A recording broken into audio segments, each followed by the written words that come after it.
Ini sudah saya rekam, Banggun. Monggo silakan dibuka dan dimulai. Halo, Banggun. Banggun. Suaranya tidak terdengar, Banggun. Banggun. Mohon ditunggu ya. Ini Banggun sepertinya terhalang terkait jaringan. Jadi nanti kita tunggu Bu Anggun dulu. Baik, Bu. Halo, Assalamualaikum. Waalaikumsalam. Sudah dengar? Sampun Banggun, monggo bisa dimulai. Oke, ya. Baik, Assalamualaikum warahmatullahi wabarakatuh. Waalaikumsalam warahmatullahi wabarakatuh. Pada sore hari ini kita akan mempelajari materi filsafat pendidikan nasional. Untuk yang bertugas adalah Mas Prapto dan rekan-rekan mahasiswa kelompok 5 ya. Untuk yang lainnya, mahasiswa MBKM nanti bisa sharing diskusi dengan teman-teman di PBU. Saya persilakan Mas Prapto dan rekan-rekan untuk mempresentasikan materinya. Saya buka dulu, Bu. Assalamualaikum warahmatullahi wabarakatuh. Waalaikumsalam warahmatullahi wabarakatuh. Kami dari kelompok 5 akan mempresentasikan tentang pendidikan nasional. Yang pertama akan presentasi oleh Mbak Fitri dan selanjutnya adalah saya sendiri. Terima kasih. Share screen, Bu. Bu, izin membantu share screen ya. Silakan Mas Alma. Nggih, monggo.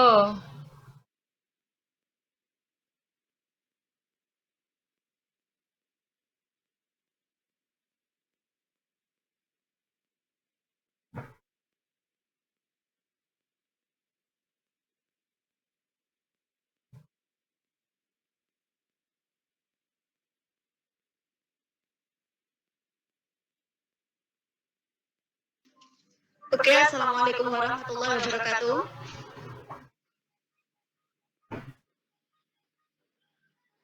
Waalaikumsalam warahmatullahi wabarakatuh. Maaf ya teman-teman, agak sedikit berisik. Maaf ya, agak sedikit berisik. Soalnya saya di kendaraan. Oke, saya akan mempresentasikan tentang filsafat pendidikan nasional Pancasila. Yang akan berpresentasi adalah Prapto Swondo dan saya sendiri Fitriatus Solihah. Sub pokok bahasa. Yang pertama adalah konsep filsafat pendidikan. Yang kedua adalah implikasi pendidikan nasional sesuai Pancasila. Next.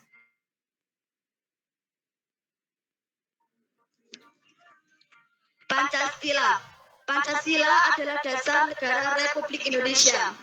Pancasila yang dimaksud adalah Pancasila yang rumusannya tertulis dalam pembukaan Undang-Undang Dasar Negara Republik Indonesia tahun 1945,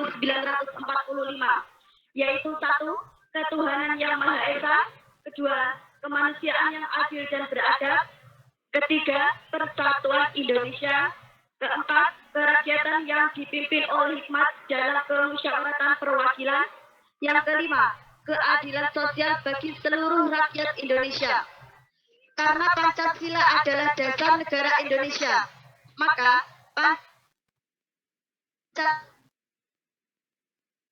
Pancasila adalah dasar pendidikan nasional. Oleh karena itu, pasal 2 Undang Pendidikan nasional adalah pendidikan yang berdasarkan Pancasila dan Undang-Undang Dasar Negara Republik. Next.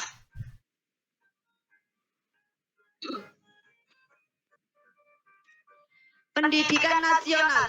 Pendidikan nasional adalah suatu sistem yang memuat teori dan praktek pelaksanaan pendidikan yang berdiri di atas landasan dan dijiwai oleh filsafat bangsa yang bersangkutan guna diabadikan kepada bangsa itu untuk merealisasikan cita-cita nasionalnya.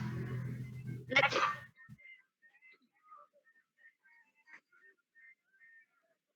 Pancasila sebagai sistem filsafat merupakan pengungkapan dan pengelolaan dunia fisik dan dunia real secara menyeluruh dan sistematik.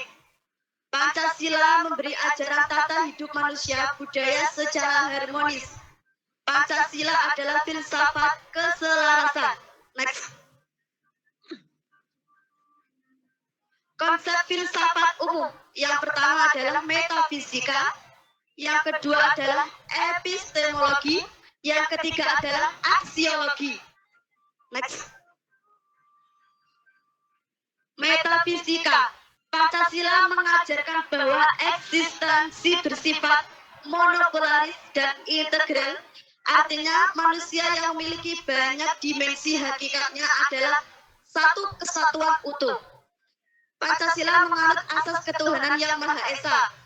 Manusia meyakini sebagai makhluk Tuhan yang Maha Esa mendapat panggilan tugas darinya dan harus mempertanggungjawabkan segala amal pelaksanaan tugasnya kepada Tuhan yang Maha Esa. Asas monodualisme manusia adalah kesatuan badani rohani. Manusia sebagai makhluk pribadi dan sosial. Asas monopolarisme meyakini keragaman manusia baik sebagai suku bangsa, budaya, adat, tetapi tetap satu kesatuan, yaitu bangsa Indonesia. Asas nasionalisme manusia terikat oleh ruang dan waktu, sebab manusia mempunyai relasi dengan daerah, zaman, dan sejarah yang diungkapkan dengan sikap cinta tanah air. Asas internasionalisme, manusia tidak meniadakan eksistensi manusia lain baik sebagai pribadi, kelompok, atau bangsa lain. Next. Yang kedua adalah epistemologi. Sumber pertama pengetahuan adalah Tuhan Yang Maha Esa. Tuhan Yang Maha Esa telah menurunkan pengetahuan baik melalui utusan-utusannya maupun melalui berbagai hal yang digerakkannya dalam semesta, termasuk hukum-hukum yang terdapat di dalamnya. Manusia dapat memperoleh pengetahuan melalui keimanan, kepercayaan, berpikir, dan pengalaman. Kebenaran pengetahuan ada yang bersifat mutlak atau pengetahuan agama, tetapi ada pula yang bersifat relatif. Pengetahuan ilmiah sebagai hasil upaya manusia. Pengetahuan yang bersifat mutlak bersumber dari Tuhan Yang Maha Esa. Pengetahuan yang bersifat relatif harus diuji kebenarannya melalui uji konsistensi logis, kesesuaian dengan data dan fakta, nilai kegunaan dan kepraktisannya untuk kesejahteraan manusia dengan mengacu kepada kebenaran dan nilai-nilai. Next. Yang terakhir adalah aksiologi.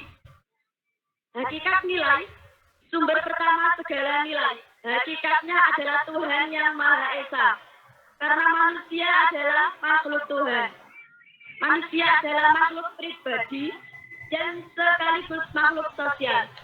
Maka hakikat nilai diturunkan oleh Tuhan Yang Maha Esa, masyarakat, dan individu. Sekian dari presentasi saya.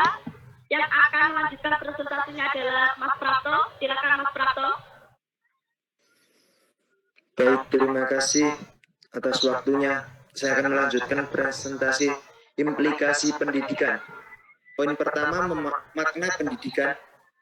Yang kedua, tujuan pendidikan. Yang ketiga, kurikulum pendidikan. Yang keempat, metode pendidikan. Dan yang terakhir, peran pendidikan dan peserta didik. Next. Makna pendidikan. Pendidikan adalah usaha sadar dan terencana untuk mewujudkan suasana belajar dan proses pembelajaran agar peserta didik secara aktif mengembangkan potensi dirinya untuk memiliki kekuatan spiritual keagamaan, pengendalian diri, kepribadian, kecerdasan, akhlak mulia, serta keterampilan yang diperlukan dirinya, masyarakat, bangsa dan negara. Pada pasal 1 Undang-Undang Republik Indonesia Nomor 220 Tahun 2003 tentang Sistem Pendidikan Nasional. Makna pendidikan nasional itu berbagai. Makna pendidikan secara sederhana dapat diartikan sebagai usaha manusia untuk membina kepribadiannya. Dengan demikian, hakikat pendidikan merupakan usaha manusia melestarikan kehidupannya. Next. Tujuan pendidikan.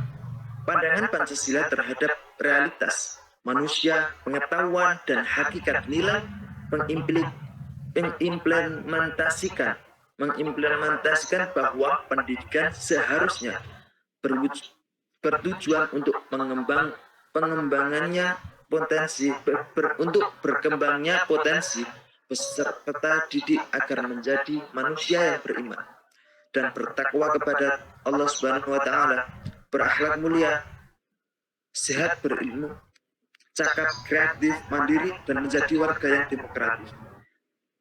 Tujuan pendidikan juga dengan adanya tujuan pendidikan ini, maka akan timbul dari diri seseorang untuk berlomba-lomba dan memotivasi diri kita untuk lebih baik dalam segala aspek kehidupan, karena pendidikan merupakan salah satu syarat untuk lebih memajukan pemerintahan dan negeri Indonesia ini. Next. Kurikulum pendidikan. Kurikulum pendidikan disusun suatu dengan jenjang pendidikan. Jadi kurikulum itu disusun sesuai dengan jenjang pendidikan dalam kerangka negara kesatuan Republik Indonesia dengan memperhatikan hal-hal berikut. Yang pertama, meningkatkan iman dan takwa.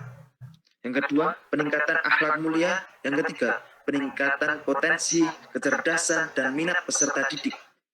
Yang keempat, keragaman potensi daerah dan lingkungan. Yang kelima, tuntutan membangun daerah dan nasional. Yang kelima, tuntutan dunia kerja. Dan yang keenam, perkembangan ilmu pengetahuan, teknologi, seni. Yang kelima, agama.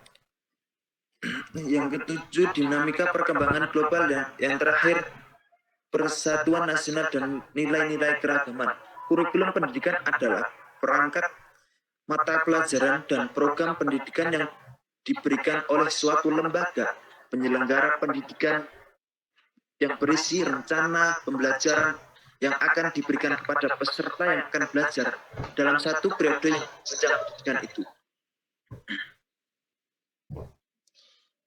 Mungkin ada yang jika ditanya apa ya peran dari kurikulum tersebut, bisa dijawab untuk peran kurikulum bagi peserta didik adalah berfungsi sebagai saran untuk mengukur kemampuan diri dan konsumsi pendidikan itu sendiri. Next. Metode pendidikan. Metode pendidikan itu banyak sekali. Yang ini pemilihan dan aplikasi metode pendidikan hendaknya dilakukan dengan mempertimbangkan tujuan pendidikan yang akan dicapai, hakikat peserta didik sebagai manusia, karakteristik isi atau materi pendidikan, dan fasilitas alat bantu pendidikan yang tersedia. Yang kedua, penggunaan metode pendidikan diharapkan perhatikan prinsip dan cara belajar peserta didik yang aktif.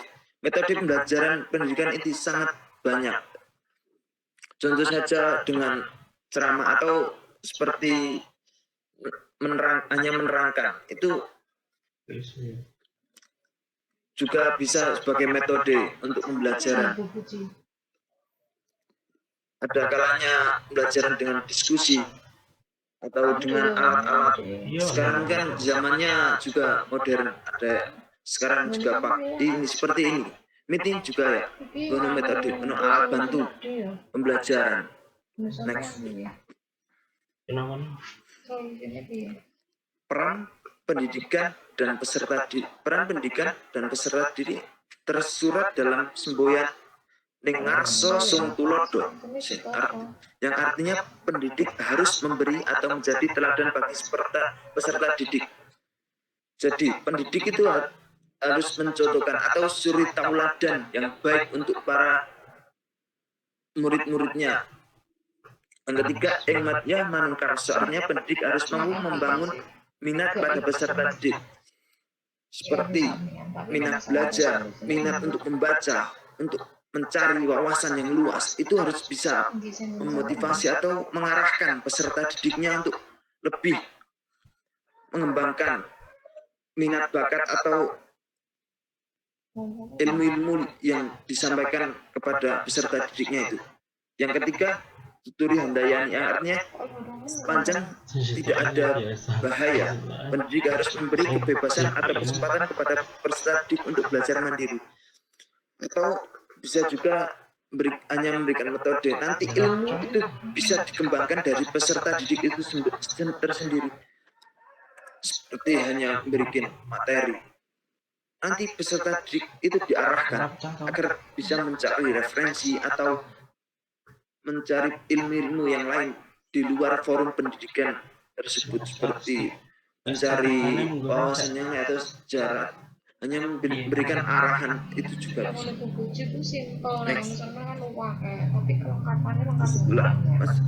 Kesimpulannya, Pancasila adalah dasar negara Republik Indonesia. Maka implikasinya adalah Pancasila memiliki makna sebagai dasar pendidikan nasional, bermakna dengan Pancasila Undang-Undang Pasal 2 Undang-Undang Republik Indonesia Nomor 20 Tahun 2003 tentang Sistem Pendidikan Nasional Masyarakat, bahwa pendidikan nasional adalah pendidikan yang berdasarkan Pancasila dan Undang-Undang Dasar Negara Republik Indonesia. Yang ketiga, Pancasila sebagai filsafat hidup bagi bangsa Indonesia. Yang keempat, Pancasila adalah pandangan hidup bangsa yang menjiwai sila-silanya dan dalam kehidupan sehari-hari. Untuk menerapkan sila Pancasila diperlukan pemikiran yang sungguh-sungguh mengenai bagaimana nilai Pancasila itu dapat dilaksanakan. Contoh, nilai ketuhanannya Maha Esa. Kita harus menjalankan semua perintahnya dan menjauhi semua larangannya. Itu contoh. Terima kasih. Atas waktunya.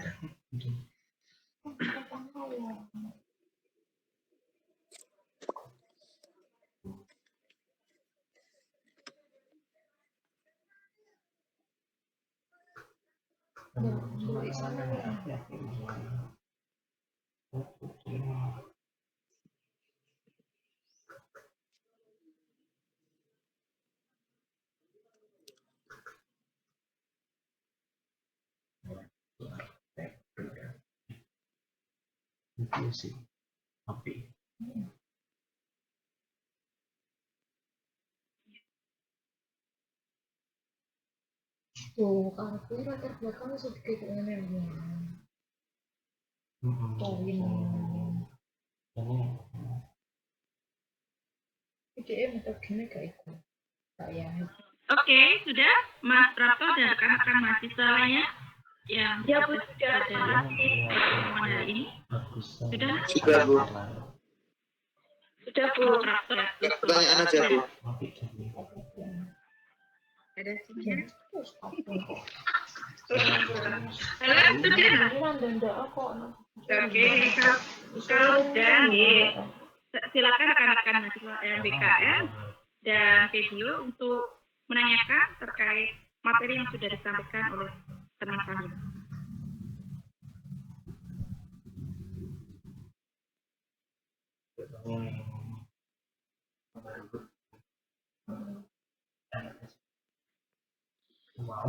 Saya mau bertanya, Bu.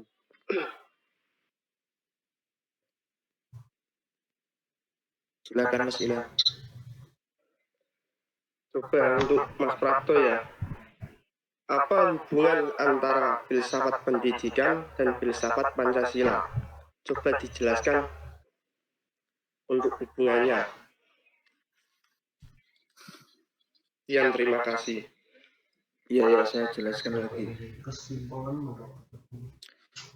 Tadi filsafat pendidikan itu ya, filsafat pendidikan kan dijelaskan tentang pendidikan perangkat mata pelajaran yang program pendidikannya diberikan oleh suatu lembaga penyelenggara pendidikan dan berbasis rencana pembelajaran yang akan diberikan pada peserta yang akan belajar dalam satu periode yang jenjang pendidikan.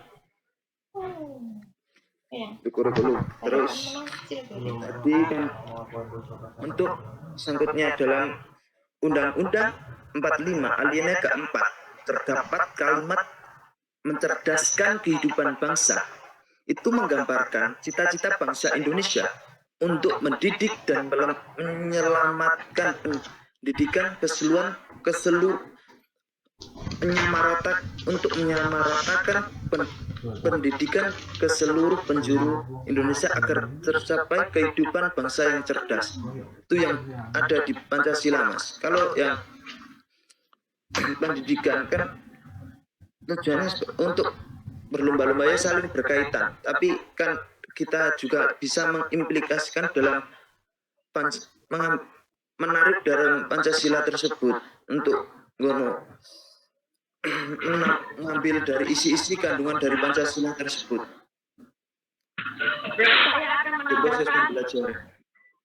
Saya akan mendapatkan jawaban dari Mas Prato ya Mas Ilham. Dengarkan, tadi kan di PPT saya sudah menjelaskan. Kan fungsi Pancasila dengan sistem pendidikan ditinjau dari filsafat pendidikan. Kan dasar negara kita kan Pancasila. Nah, Pancasila itu pandangan hidup bangsa yang menjiwai dalam kehidupan kita sehari-hari. Ya wajar dong pendidikan nasional Indonesia menganut sistem Pancasila. Kan kita identitasnya Pancasila. Bisa diterima Mas Ilham?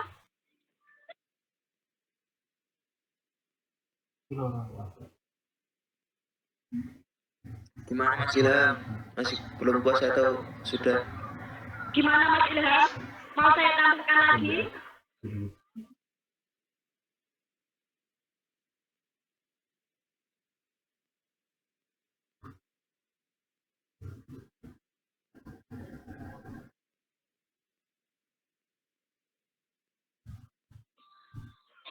Apakah sudah jelas atau belum jawaban dari saya Mas Ilham Yusuf?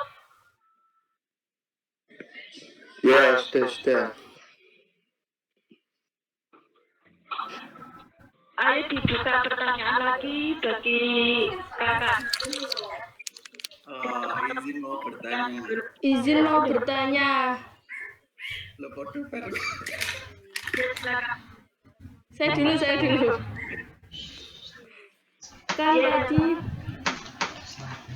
Kan tadi Mbak Fitri menjelaskan tentang Pancasila sebagai sistem filsafat.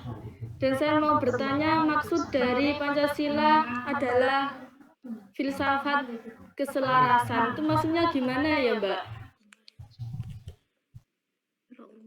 Sudah, Mbak.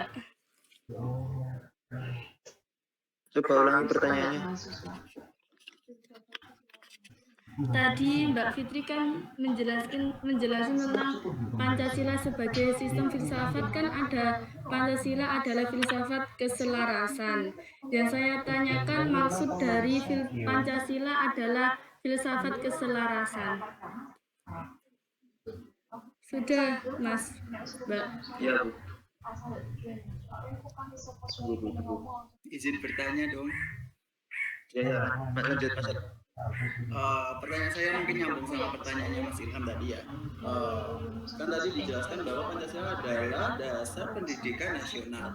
Bagaimana penerapan Pancasila sebagai dasar pendidikan nasional? Terima kasih.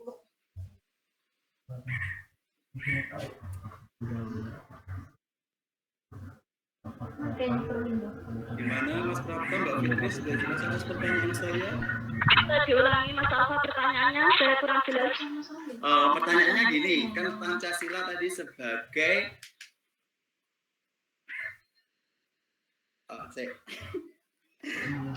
Pancasila tadi sebagai dasar pendidikan nasional ya.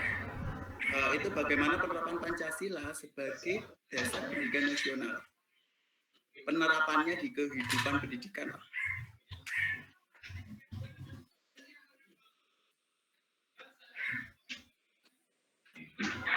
Yang ditanyakan itu apa maksudnya bisa diulangi? Sorry. Penerapan Pancasila di kehidupan di pendidikan nasional. Oke. Sorry. Tadi kan sudah jauh kan Mas. Saya contohkan di alinea keempat tentang kalimat mencerdaskan kehidupan saya kan sudah jelas toh. Untuk Mas Alfa. Yang belum jelas itu di mana? Ini ya Mas Alfa, saya langsung berikan contohnya aja dalam penerapannya. Misalnya, kita kan mengimani kepada Tuhan Yang Maha Esa ya. Itu kan menjauhi larangan dan melaksanakan kewajiban. Nah, ketika kita melaksanakan kewajiban ya seperti kita seorang muslim melaksanakan sholat 5 waktu, menunaikan zakat, fitrah dan lain-lain, dan menjauhi larangan. Yaitu menjauhi larangan ya segala sesuatu yang diharamkan dalam hukum dan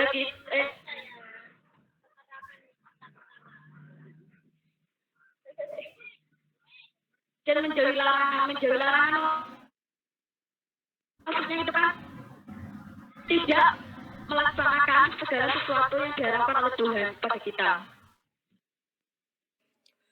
Maaf Mbak, boleh menambahi pertanyaan dari Mas Teh? Jawaban pertanyaan dari Mas Alfa. Ya silakan.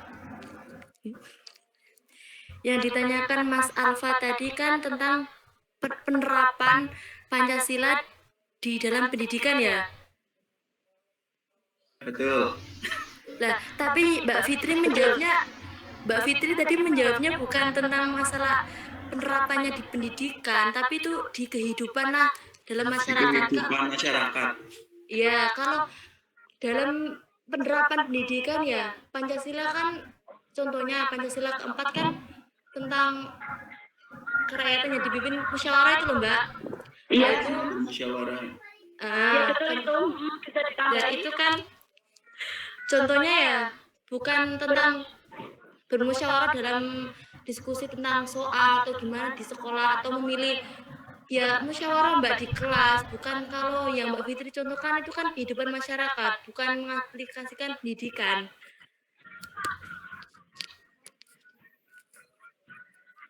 Ya itu bisa ditambahkan kan. Yang keempat adalah kerakyatan yang dipimpin oleh hikmat, kebijaksanaan, permusyawaratan, perwakilan.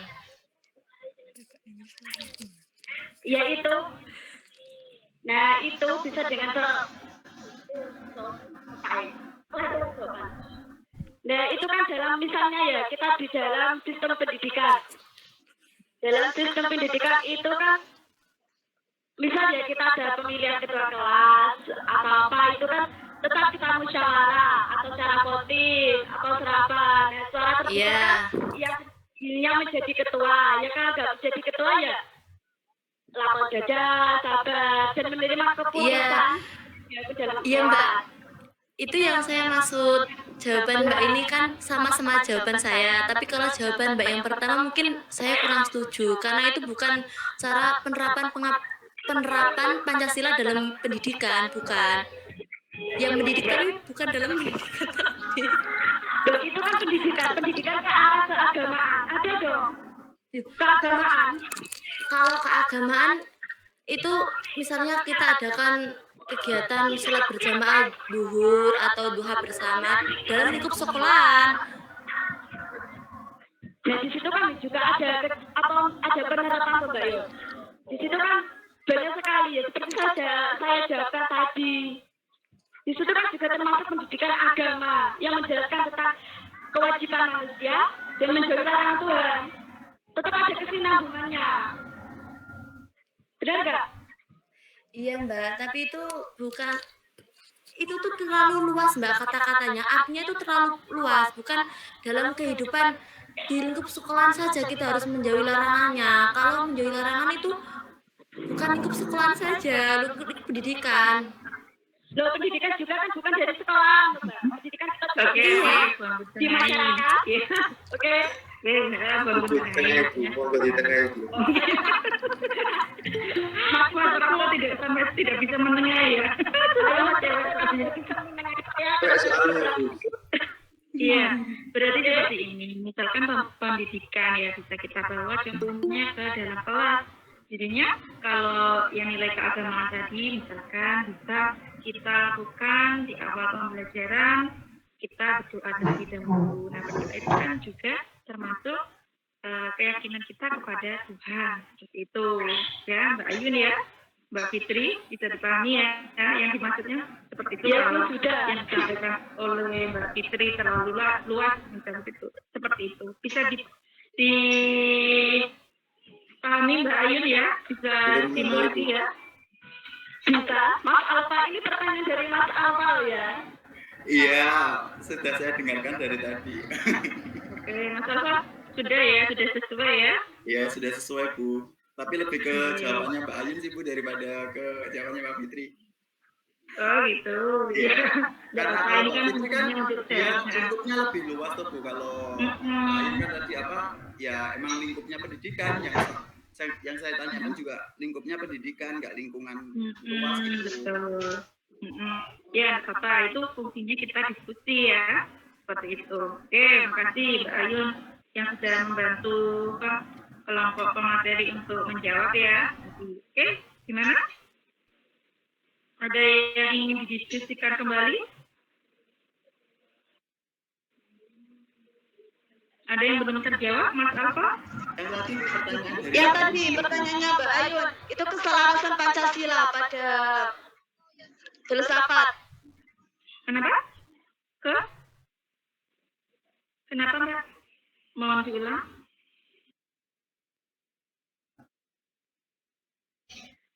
Kenapa Mbak Fitri tadi? Mohon diulang yang dari pertanyaan Mbak Ayu. Keselarasan Pancasila itu. Apa? Tentang keselarasan Pancasila, filsafat Pancasila. Ya Bu. Nah, keselarasan Pancasila dalam filsafat pendidikan seperti itu.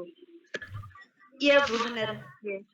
Nah, jadinya semua kan Pancasila sebagai dasar negara ya.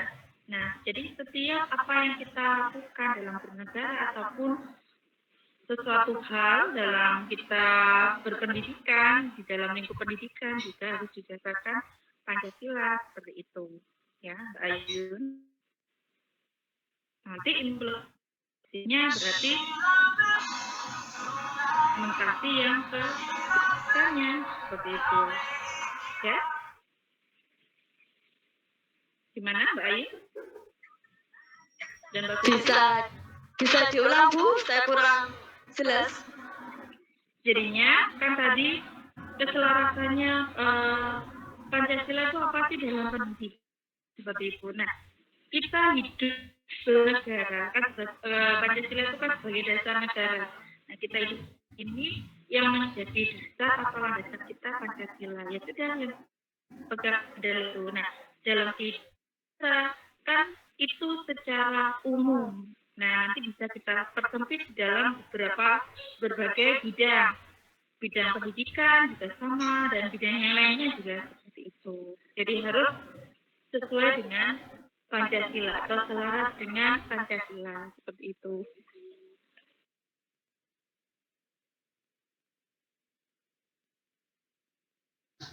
Gimana Mbak Ayun? Oke, silakan Mas Rapto, mungkin bisa menambahkan.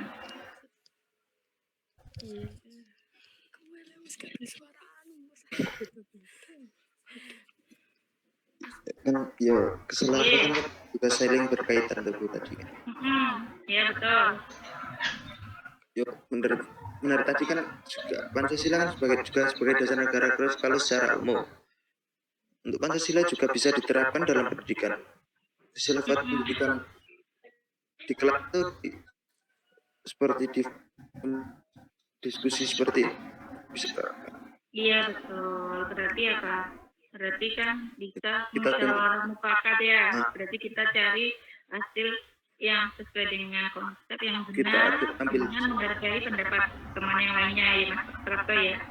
Seperti itu. Itu termasuk implikasi diskusi. Iya betul. kita saling menghargai pendapat atau materi dari yang lain juga kita harus kan saling menghargai, itu juga implikasi Iya, betul. menjadi Implementasi dari Pancasila tersebut. Pancasila. Betul.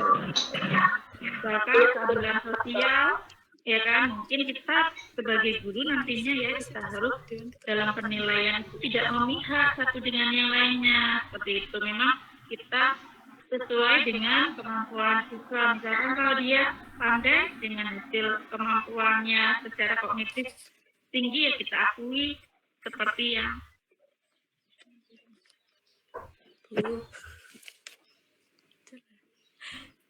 seperti bunyi keadilan yang seperti itu. Kita juga harus adil ya Mas ya dalam memberikan penilaian ke peserta didik kita, bisa seperti itu.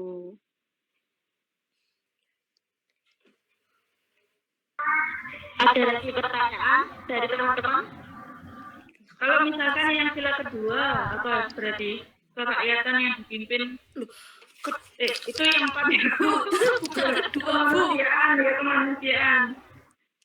Yang sila adil dan beradab.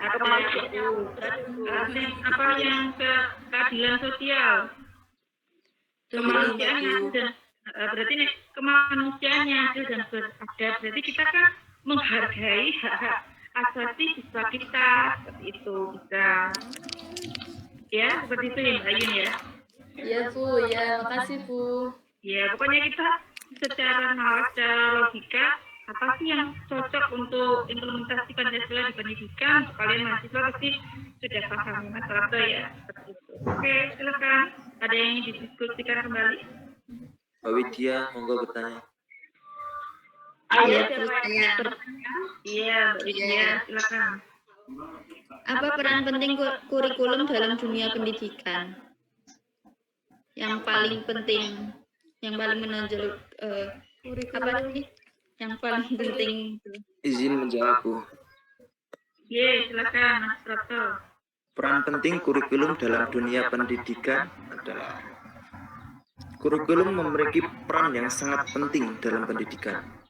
Karena kurikulumlah yang mengatur dan mengarahkan agar tujuan pendidikan dapat tercapai dan tidak melenceng dari tujuan yang telah direncanakan dari awal, dari rencana pembelajaran tersebut, Bu. Terima kasih. Ya, jadi kurikulum itu adalah aturan-aturan di dalam kita melakukan pembelajaran, ya kan? Jadinya kita susun berdasarkan apa? Seperti itu. Misalkan kalau sekarang kita anut kurikulum berdasarkan kurikulum 2013, berarti pembelajaran saintifik. Nanti diharapkan dapat menemukan sendiri jawaban dari permasalahan, seperti itu kan ya. Kurikulum sebelumnya KBK, kurikulum sebelumnya 96 itu apa, seperti itu. Nah ini disesuaikan dengan karakteristik, ya kan, masyarakat atau siswa-siswi pada zaman sekarang, pada era sekarang, seperti itu. Kenapa nanti yang kurikulum 2013 itu berdasarkan pembelajaran saintifik dengan kemampuan untuk merujuk abad ke-21 kan, seperti itu. Jadi kita buat kurikulum itu untuk target atau tujuan tertentu. Ingin apa sih? Seperti itu. Ingin tujuannya nanti kita menghasilkan mahasiswa-siswa yang terampil dalam apa, seperti itu. Untuk menghadapi abad 21 atau yang lainnya, seperti itu. Maka perlu dilakukan suatu penyusunan kurikulum itu. Sampai tingkat penilaiannya seperti apa, seperti itu ya. Sehingga ini penting sekali Mbak Wahyu, Mbak Widya, begitu ya. Ada yang ingin disampaikan? Ya, saya mau menambah Ibu. Ini juga sangat bermanfaat bagi peserta didik, terutama kita juga mahasiswa. Kita dapat mengukur kemampuan diri kita. Kita itu kemampuannya mau kita kemampuannya itu seperti dari mana, seperti apa ya Bu ya, berarti usia pendidikan.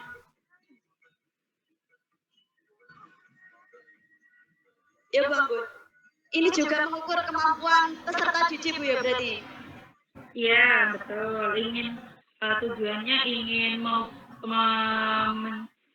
ingin menciptakan atau membentuk siswa itu yang seperti apa, yang berkarakter, seperti itu kan yang kalau kurikulum sekarang ini seperti itu, yang siap menghadapi abad 21 dengan kemampuan abad 21 kreatif, kritis, kolaboratif, komunikatif, seperti itu. Jadi dalam pembelajaran terintegrasi itu semuanya.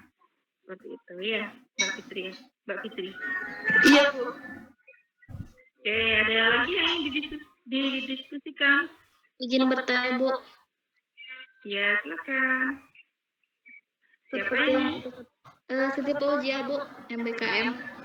Iya, silakan Mbak Siti. Mbak Siti berarti nanti pertemuan yang akan datang Mbak Siti ya, yang presentasi. Ya, akan selanjutnya kan memang ya materi yang ke-6 ya, benar ya Mbak Siti ya?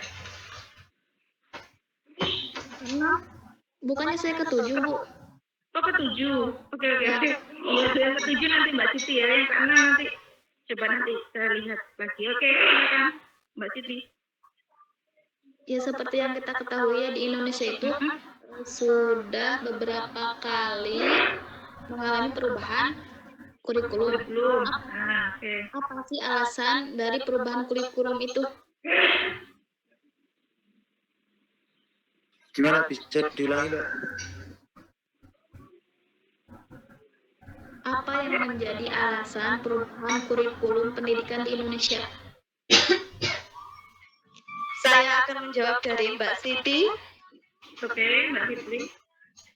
Perubahan kurikulum dilakukan untuk menjawab tantangan zaman yang terus berubah agar peserta didik mampu bersaing di masa depan. Alasan lain dari dilakukan perubahan kurikulum adalah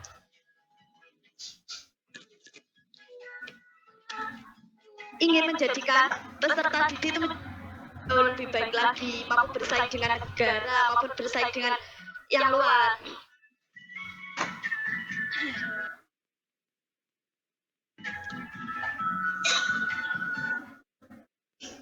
Oke, seperti itu untuk menurut di Indonesia itu kok malah menurun ya kualitasnya, benar nggak Bu? Belum tentu dari aspek apa, seperti itu. Tidak boleh kita menjustifikasi sesuatu. Iya. Tapi saya dari saya tahun ke tahun, dari dulu zaman saya SD sampai sekarang itu, tapi dalam normanya, dalam adabnya anak-anak, adab dan perilakunya itu Bu. Itu kan berarti dari nilai karakter. Untuk yang lainnya kan tidak seperti itu. Terus kemudian itu kan perasaan Mbak Fitri saja, tidak berdasarkan pada data yang ada itu ya, untuk keseluruhan dari seluruh Indonesia, dari satu populasinya seluruh siswa Indonesia. Sampelnya berapa? Mungkin hanya Mbak Fitri saja yang merasa seperti itu atau beberapa temannya seperti itu ya. Jadi tidak boleh menjustifikasi dari satu sumber ataupun satu faktor tertentu saja seperti itu Mbak Fitri. Iya Bu. Seperti itu ya. Gimana Mbak Fitri? Iya. Bisa diterima? Bisa. Halo Mbak Siti, bisa diterima? Bisa Bu. Terima kasih atas jawabannya Mbak Fitri. Oke. Iya, sama-sama Mbak Siti. Oke, yang lain Bu. Mungkin mau menambahkan? Sudah jelas Bu. Ya. Oke. Mungkin ada lagi yang ingin didiskusikan atau yang ditanyakan? Buka pertanyaan lagi Bu. Sudah cukup? Gimana teman-teman, sudah jelas? Yang belum bertanya silakan bertanya. Ayo. Mumpung saya on. Sudah cukup atau masih ada yang iya, ada apa-apa. Masih ada yang didiskusikan? Kalau sudah cukup ya tidak apa-apa, Mbak Fitri dan Mas Prapto ya. Mungkin teman-teman mungkin memang sudah sangat jelas ya. Nah, mungkin untuk pertemuan kali ini bisa kita sudahi ya, untuk kita lanjutkan di pertemuan yang akan datang. Nanti doakan Bu Hambun Selasa bisa luring ya, kan kita terkendala kemarin Selasa saya memeriksakan anak saya sakit, padahal saya jika sama kalian luring ya. Pokoknya saya usahakan berarti semoga Selasa bisa ya. Ya, Amin. Oke. Terima kasih untuk rekan-rekan mahasiswa NDKM ataupun video.